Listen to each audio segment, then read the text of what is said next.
আসসালামু আলাইকুম।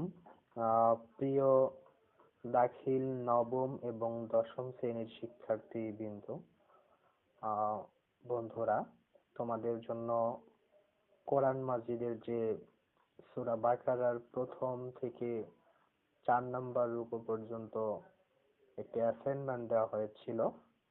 সেই অ্যাসাইনমেন্টটা আমরা তোমাদের মাঝে দিয়ে দিলাম। আশা করি এটা তোমাদের কাজে লাগবে। সেখানে দেওয়া ছিল যে মুমিনের বৈশিষ্ট্য, মুনাফিকের বৈশিষ্ট্য এবং কাফেরদের বৈশিষ্ট্য। পর্যায়ক্রমে আমরা এগুলো দিয়ে দিলাম, তোমাদের সুবিধার্থে খাতায় লিখে দিয়েছি। আশা করি তোমাদের সবার উপকারে আসবে।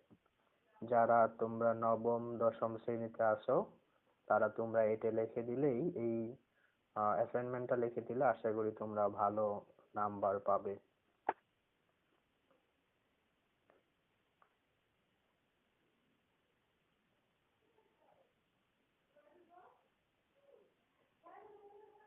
জি বন্ধুরা, আশা করি তোমাদের অনেক উপকারে আসবে। যারা এটা লিখতে চাও তারা স্ক্রিনশট দিয়ে নাও, নিলে তাহলে আর তোমাদের সমস্যা হবে না। এগুলো লিখে দিলেই তোমরা নাম্বার পেয়ে যাবা।